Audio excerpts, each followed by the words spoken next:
আল্লাহ বলে এই দুনিয়ায় আমি রব্বুল আলামিন আমার বান্দাদের মধ্যে কর্ম আমি আল্লাহ নিজে বন্টন করে থাকি। এটা কোরআনের আয়াত। আল্লাহ বলছে আমি বন্টন করি, আমি বন্টন করি, নাইলে কেউর পক্ষে সম্ভব না। আল্লাহ এই প্রখর রৌদ্রের মধ্যে কেউ কাজ করে, প্রচন্ড আগুনের মধ্যে কেউ কাজ করে। সিমেন্ট ফ্যাক্টরিতে গিয়ে দেখেন, রড ফ্যাক্টরিতে গিয়ে দেখেন। আমি একবার চুন ফ্যাক্টরিতে গেছি, চুন বানায় যে, ওইখানে দেখছি ছাতক সিলেট, এই যে মানুষে পানের লগে চুন খায় যে, এটি আল্লাহু আকবার, আমার কাছে মনে হচ্ছে এটা জাহান্নামের টুকরা। আগুন কাকে বলে? এত তীব্র প্রখর আগুন। ওইখানে মনে করেন ওই বিল্ডিংটা আমার এখান থেকে মানে গরমের হাট লাগতেছে, আমি পারতেছি না আগাইতে, অথচ ওইখানে দাঁড়াইয়া দেখছি কর্মচারীরা বড় বড় লোহার আংটার মতো এগুলো দিয়ে দিয়া পাথর এগুলো লাড়তেছে আরামসে, হেতে কথাও কয়, তিড়েও লাড়ে, মানে অথচ আগুনটা কি আগুন, জাহান্নামের আগুনের মতো। কিন্তু তার ধৈর্যে কুলাইলো কেমন? আল্লাহ বলেন এটা আমি বন্টন করি, আমি এই দুনিয়ার কর্ম বন্টন করি, ফলে এই দুনিয়ার এই স্বাভাবিকতা ভারসাম্য টিকে আছে। আমরা আল্লাহর সাথে বেশি তুচ্ছ অবজ্ঞা করছি, আমরা জানি না আমাদের শেষ পরিণতি কি। ওমা কাদারুল্লাহ হাক্কা কদরি, আল্লাহ বলছে বান্দা তোমরা আমাকে যথোপযুক্ত কদর করলা না। ওয়াসসামাওয়াতু মাতওয়িয়াতুম বিয়ামিনি, আল্লাহ বলে জানো বান্দা আমি সেই আল্লাহ যে চাইলে এক সেকেন্ডে এই 7 আসমান একটা পলকের মধ্যে মিনিটের ভিতরে গুটাইয়া আমি আমার কুদরতি হাতে নিয়ে আসতে পারি। তুমি কোন নেতার উপরে ভরসা করে অহংকারী করছো? কিসের উপর? তোমার এই বিল্ডিং না, তোমার এই টাইলস, তোমার এই 5 তারার ফাইলিং, তোমার এই ইঞ্জিনিয়ারের নিশ্চয়তা, আপনার এই সয়েল টেস্ট রিপোর্ট, এটার উপরে ভরসা করে আপনি অহংকার করছেন না? স্বামী বিদেশ, এ কারণে মা বোন বাজারে ঘুরছেন না? বাস্তবাদের ছেলেরা, তোমাদের বাবা কিছু টাকা রোজগার করছে, এই কারণে জিন্দেগি এভাবে ফেলে দিলা। এক ওয়াক্ত নামাজ পড়তে মন চায় না, তাহলে আল্লাহ লাগবে না বন্ধু? না, মালিক লাগবে না? সোজা কথা, অনুভূতি জাগা দরকার দোস্ত, বিবেক জাগা দরকার। বলেন সারা দিনে মোবাইল টিপে জিন্দেগির কি অর্জন হচ্ছে? জীবনটা আমাদেরকে কি পরিমাণ হায়াতের সময় আমাদের নিচ্ছে। আহা যুবক, যদি বুঝতেই হবে বাপ,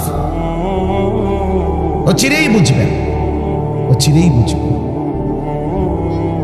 এই প্রযুক্তি আগে ছিল না, আগামী দিনে থাকবে না। ফেসবুক থাকবে না, ইউটিউব থাকবে না, যেহেতু আগে ছিল না, সামনেও থাকবে না। কত প্রযুক্তি তো নাই। ফিতাওয়ালা সেই ক্যাসেট এখন নাই। তখন কি ফিতাওয়ালা ক্যাসেটওয়ালারা ভবিষ্যৎবাণী করছিল যে এটা আর থাকবে না? পাতলা পাতলা যে সিডি, এগুলো তো এখন নাই। তখন কি ওই সিডিওয়ালারা ভবিষ্যৎবাণী করছিল যে এগুলো থাকবে না? এটাও থাকবে। ওয়াখলুকুকুম মা লা তা'লামুন, কোরআনুল কারীমে আছে আল্লাহ তাআলা বলেন ওয়াল খাইলা ওয়াল বিগালা ওয়াল হামিরা লিতারকাবুহা ওয়া জিনা, আমি আল্লাহ তাআলা গাধা, ঘোড়া, খচ্চর তোমাদের যানবাহনের জন্য দিয়েছি।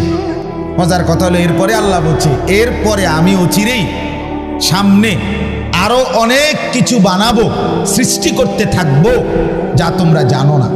মুফাসসিরিনে কেরাম বলে এই কথাটাই প্রমাণ করে কোরআনের যে পৃথিবীর কোনো আধুনিকতাই এখানে শেষ হবে না, এর চাইতে আবার আগে বাড়বে, আরো সামনে।